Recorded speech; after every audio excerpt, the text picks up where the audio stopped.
17 anos?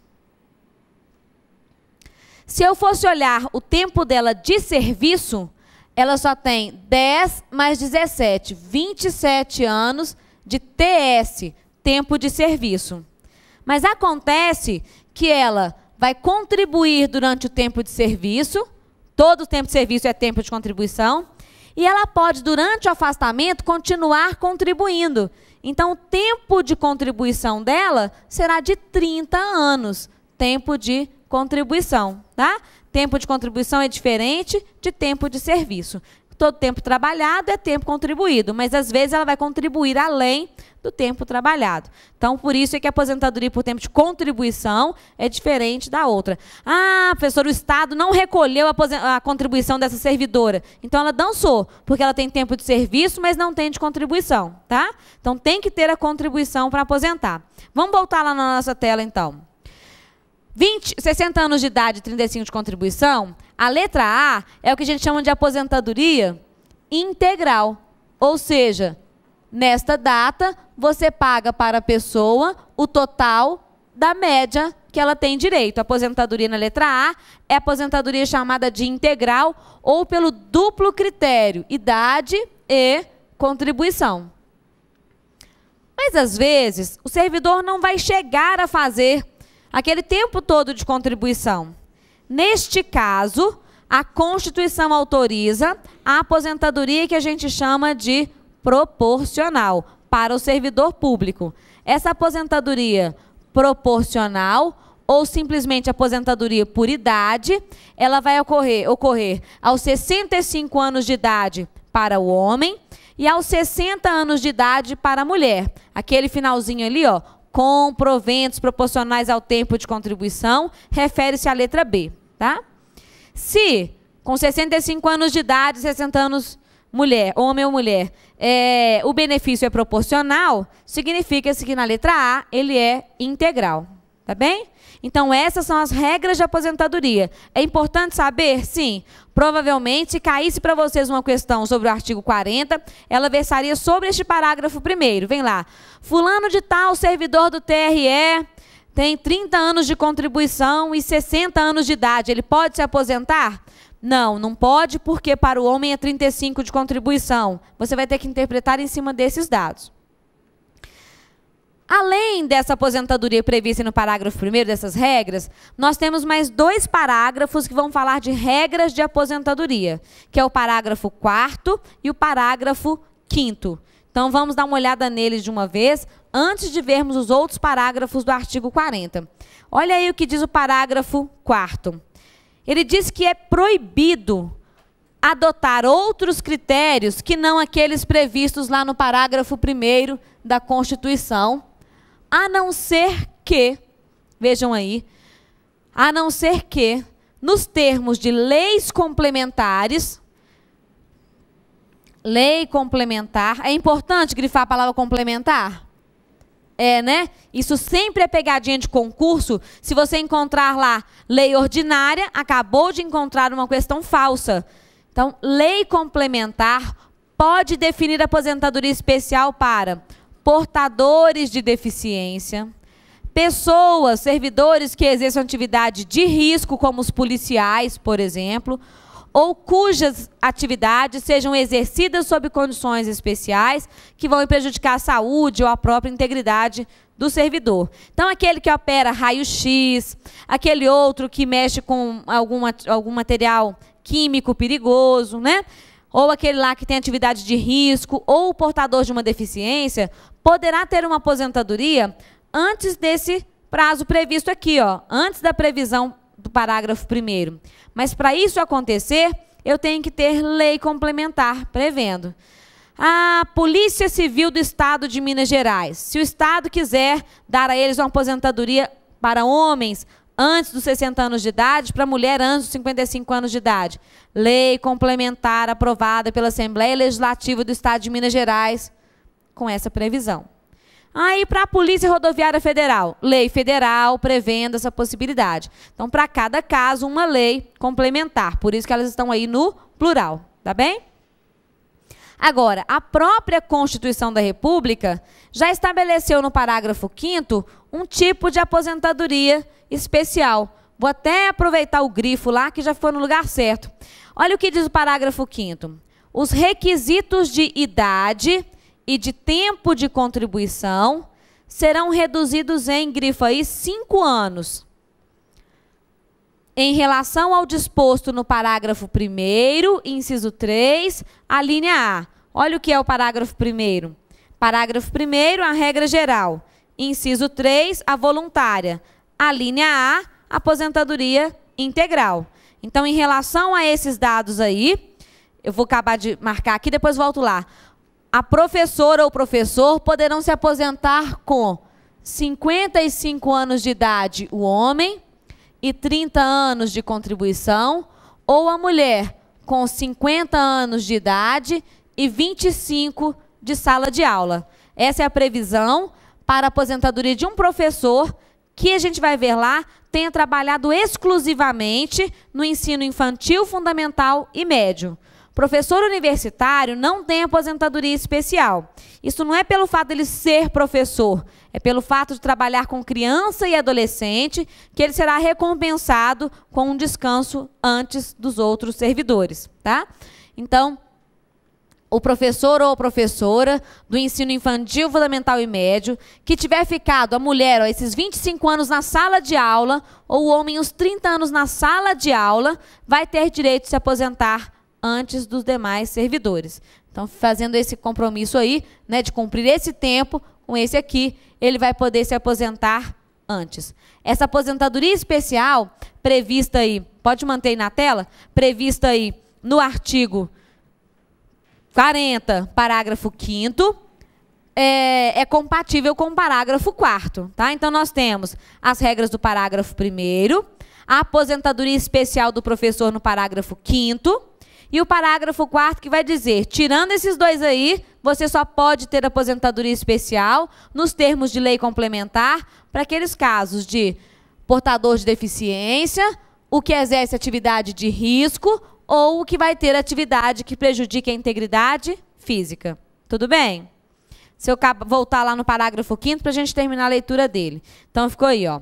Os requisitos de idade e de tempo de contribuição serão reduzidos em 5 anos, só quanto à aposentadoria voluntária integral, para o professor que comprove exclusivamente tempo de efetivo exercício das, e grifa, funções de magistério, na educação infantil e no ensino fundamental e médio. Vamos imaginar uma mulher que tem que ficar 25 anos na sala de aula, supondo que ela tivesse trabalhado 1 ano como auxiliar administrativo, por exemplo, e tivesse ficado 24 anos como professora. Supondo que nesta data ela tenha 50 anos de idade, ela não vai poder se aposentar ainda. Por quê? É exigido 50 anos de idade e 25 anos de sala de aula. Dos 25 anos que ela tem, 1 ano não foi em sala de aula. Então, ela não pode se aposentar ainda. Daqui a gente pode partir para 2 situações. Supondo que ela continue como professora, daqui a 1 ano, ela tem mais 1 ano de professora, ela vai estar com 51 de idade, mas vai ter 25 de professora, e ela se aposenta. Ou vamos imaginar que ela tenha sido exonerada do cargo de professora, pediu para sair, e voltou para uma atividade administrativa. Se ela voltar para a atividade administrativa, ela vai ter que trabalhar mais 5 anos. Por quê? Com mais 5 anos, ela vai fazer 30 anos de contribuição e, ao mesmo tempo, 55 anos de idade. Ok? Se ela volta aqui para uma atividade, eu vou colocar o auxiliar, mas imagina, qualquer atividade administrativa, é necessário que ela faça a regra normal, que é 55 anos de idade e 30 anos de contribuição. Para aposentar como professora, só se ela fizer os 25 anos de sala de aula, que ela não tem aqui ainda, portanto, neste caso aqui, ela ainda não pode se aposentar. Mais 1 ano de professora, ela faz 25 de sala de aula. aí ela pode se aposentar. Ela vai excluir esse tempo, ela não vai precisar desse tempo aqui se ela ficar mais 1 ano como professora. Ok?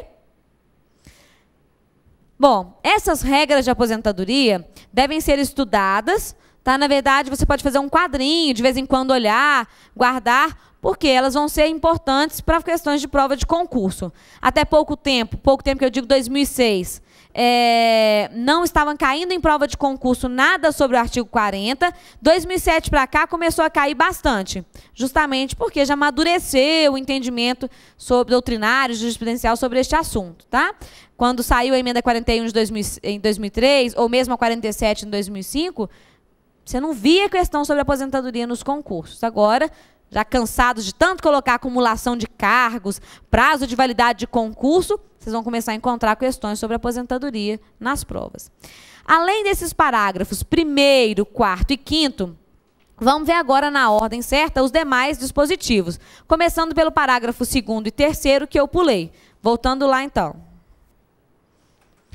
Olha o que diz aí o parágrafo 2º. Os proventos de aposentadoria e as pensões, por ocasião de sua concessão, não podem passar a remuneração do respectivo servidor no cargo efetivo em que se deu a aposentadoria ou que serviu de referência para a concessão da pensão. Lembra que eu disse a vocês, explicando a situação em 88, que se um agente público tivesse a vida inteira ganhado 1.000 e no último mês ocupado um cargo de confiança, né, do chefe, ganhasse os 10.000, ele podia se aposentar com esses 10.000? Em 98 isso acabou, porque o parágrafo 2º disse, eu não quero nem saber, a aposentadoria até é ainda pela última remuneração do cargo, mas do cargo efetivo. Se a pessoa tem cargo em comissão, esse valor não será considerado, tá? E ficou valendo isso. O parágrafo 2º, então, vai limitar o valor do benefício. Como agora a aposentadoria nem é mais pela última remuneração do cargo, ela é pela média, lembra que eu desenhei para vocês uma média em que o valor da média ficou muito maior do que a última remuneração? Aí eu disse, olha gente, quando a média é mais alta, vale o valor da última remuneração. Lembram disso? Por causa deste parágrafo 2º. O parágrafo 2º limita a média até o valor máximo da última remuneração do cargo efetivo. Então, coloca aí como comentário do parágrafo 2º.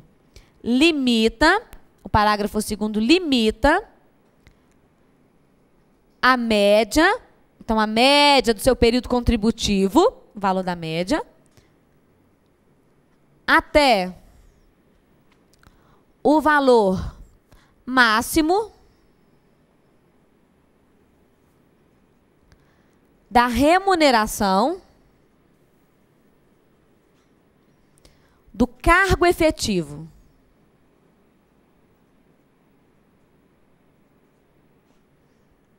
Parágrafo 2º, limita o valor da média até a remuneração, até o valor máximo da remuneração do cargo efetivo.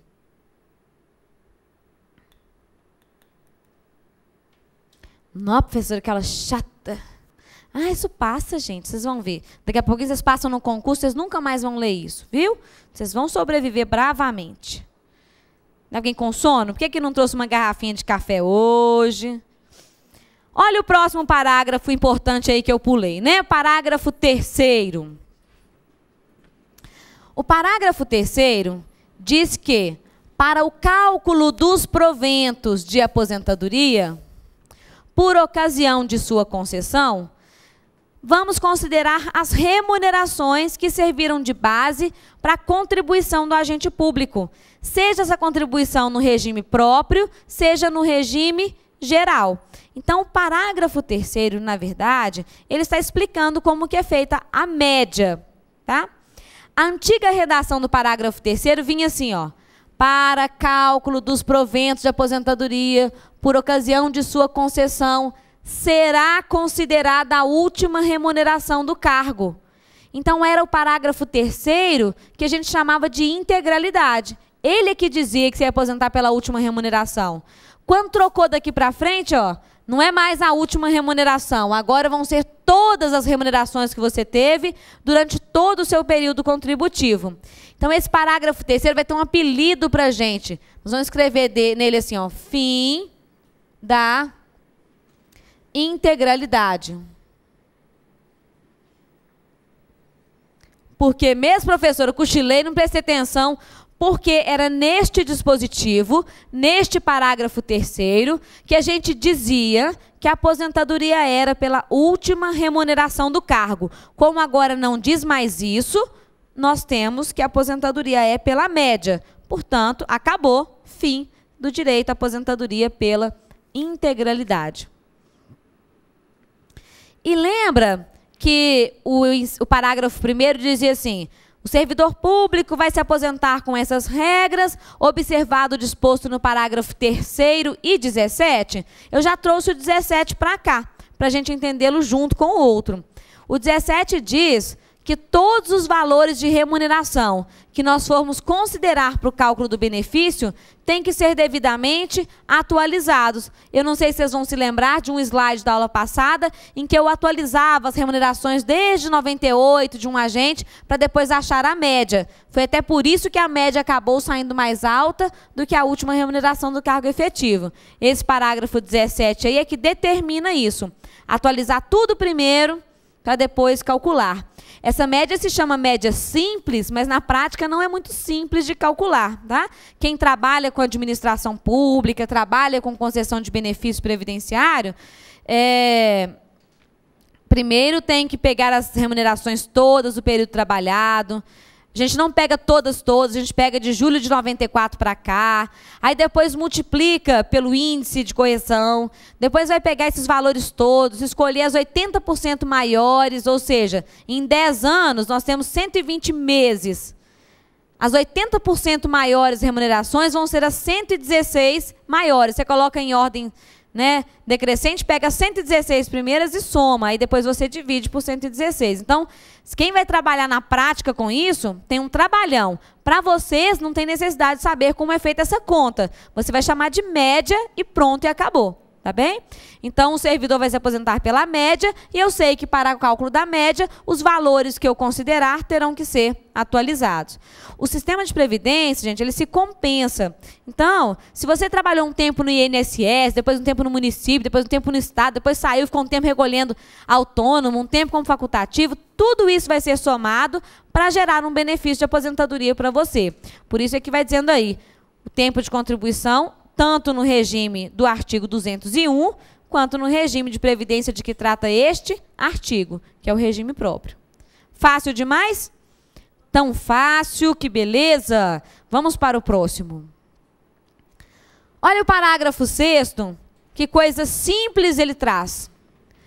Lembra que a Constituição, no artigo 37, permite a acumulação de alguns cargos públicos? Então, a gente pode ter lá a acumulação de cargo efetivo, de 2 de professor, ou de professor com cargo técnico ou científico, ou 2 de profissional da saúde. Se uma pessoa tem 2 cargos de professor e os está acumulando, e aí depois essa pessoa vai e se aposenta em um dos cargos, vai ter um cargo de professor e uma aposentadoria de professor. Quando se aposentar no segundo, vai ter 2 aposentadorias de professor. Salvo as aposentadorias decorrentes de cargos acumuláveis na forma da Constituição, é proibido receber pelo regime próprio mais de uma aposentadoria. Então, ali, a conta do regime de previdência previsto neste artigo. O regime próprio só pode pagar, no máximo, as aposentadorias referentes aos cargos acumuláveis. E não é por regime, não. O município só pode pagar 2, o estado só paga 2, não.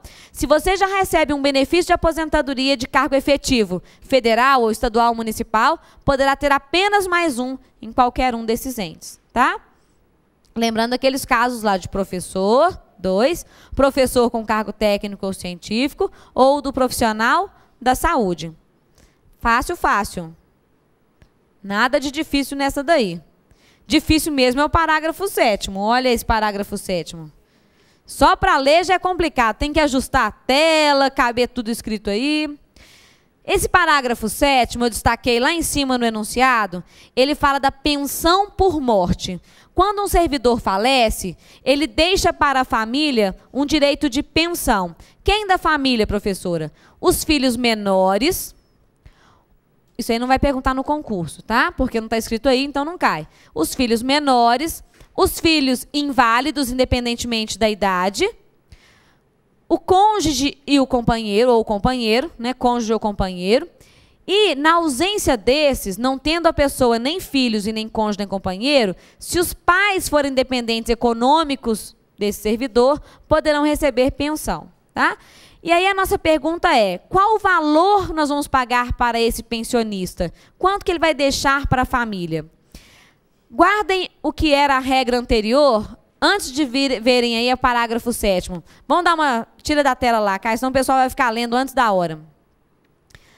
Olha como funcionava. O valor da pensão por morte, ele era igual ao valor da aposentadoria.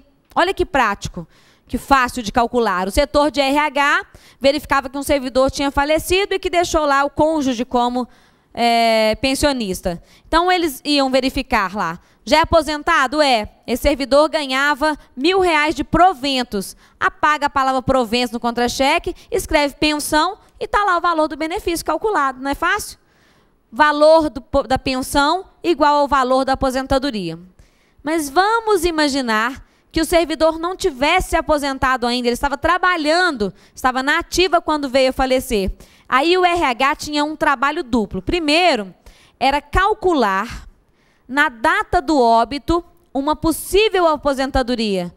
Era uma servidora, ela tinha 10 anos de trabalho e faleceu numa viagem que ela fez. Então se ela tivesse se aposentado agora, ela teria direito a um benefício proporcional, não era? Proporcional por tempo de, por invalidez. Seria uma aposentadoria de 10/30. Calculava a aposentadoria e pagava aquele valor de pensão. Repetindo, o valor da pensão por morte era sempre igual à aposentadoria. Ou que o servidor já vinha recebendo, ou que ele estaria recebendo se tivesse só se aposentado em vez de falecer. Aí pagava-se para a família aquele valor, então. Fácil. Pensão igual aposentadoria. Acabou. Agora não é assim mais. Agora nós vamos verificar que a pensão por morte vai sofrer um redutor de moralização. Se o servidor faleceu, já não tem que gastar mais com ele. Então, eles vão ter a tendência de diminuir o valor da pensão que vai ficar para a família, tá? A gente vai verificar como isso acontece. E a outra coisa é que vai haver uma diferença agora. Quando o servidor falecer já aposentado, o benefício vai incidir sobre o valor dos proventos. E quando ele falecer na ativa, vai incidir no valor da remuneração. Nós vamos ler o parágrafo 7º e vamos fazer um desenho depois para explicar, tá? Como diz meu sobrinho, quer que desenha? Esse tem que desenhar mesmo, né? Vamos lá ver o parágrafo 7º. Parágrafo 7º. Agora, o valor da pensão por morte ou será calculado na forma do inciso 1 ou na forma do inciso 2. 1, quando o servidor já está aposentado. Como que eu sei que ele já aposentou? Porque ele diz que a pensão vai ser calculada sobre os proventos. Se ele recebe proventos, é claro que ele já está aposentado. A palavra proventos é o nome do pagamento que o aposentado recebe. Então, o benefício corresponderia ao total dos proventos até o máximo do teto de benefício do regime geral de previdência. Professora, mas a gente não está estudando o regime próprio? Só que a Constituição não quis criar um teto, um valor de benefício para regime próprio. Então, a gente vai aproveitar o teto do regime geral de previdência como parâmetro na concessão da pensão no regime próprio. Vou explicar para vocês isso. Acrescido de mais 70% da parcela excedente a este limite, caso as pessoas fossem aposentadas à data do óbito. O que muda, professor, em relação ao inciso 2? Uma única palavra. O cálculo do inciso 2 é igualzinho, só que aqui o servidor ainda está na ativa, aqui, ó. em atividade na data do óbito. Então, a gente calcula sobre a remuneração. Ou eu calculo com base nos proventos ou com base na remuneração. E a gente vai fazer a conta aqui do lado para entender isso. Ai, professora, que negócio difícil. Será que na prova eu vou ter que fazer conta de matemática? Felizmente, não. Mas eu quero que vocês entendam, em vez de decorarem o dispositivo. Então, eu vou fazer a conta só para ilustrar. Mas não vai anotar aí e ter que levar calculadora no dia da prova, tá? Primeiro, aí diz o seguinte, qual que é o valor da pensão? A pensão é igual ao total do P, dos proventos que a pessoa recebe. Total de P, proventos, até o teto do RGPS. Professora, o que o regime geral está fazendo aí mesmo? Está só emprestado. Lembra que o teto do regime geral é 3.038,99? Eu vou colocar um teto arredondado aqui de R$3.000, tá? Então, vamos imaginar um teto arredondado de R$3.000. Imaginem que o teto máximo pago no regime geral seja R$3.000. Então, o benefício vai ser o total dos proventos até o máximo de 3.000. Eu vou colocar mais um pedacinho aqui. Mais 70% do valor excedente a este limite. Essa é a nossa conta. A pensão vai ser o total dos proventos do agente público já aposentado, até o teto do regime geral, mais 70% do excedente. Vamos aposentar alguém? Vamos aposentar um juiz. Um juiz ganhando 23.000 de P, proventos. Ele ganha 23.000 de proventos. Aí ele falece. Faleceu. Pensão para a família. Total do que ele ganha até o limite máximo de 3.000. Ele ganha mais que 3.000? Ganha. Então, até os 3.000, ele recebe tudo. Total de P até o máximo teto do regime geral. 3.000. Mais. Esse servidor nosso ganha algum valor acima dos 3.000? Ganha mais 20.000. Esse 20.000 é a parcela excedente. Da parcela excedente, ele leva tudo? Só 70%. Então, aqui vai ser 3.000 mais 70% de 20.000. 70% de 20.000 é 14.000. A pensão da família vai ser 3.000 mais R$14.000, que é igual a 17. Vamos fazer as contas aqui de novo para saber de onde veio cada valor, né? Então, vendo ali, ó. A pensão por morte é o total dos proventos até o limite máximo do benefício do regime geral, mais 70% do que a pessoa ganha acima desse valor. Aí nós temos aqui um servidor ganhando 23.000 de aposentadoria. Faleceu. O que ele deixou para a família? Aqui é uma cruz. Coitadinho. Faleceu. O que ele vai deixar para a família?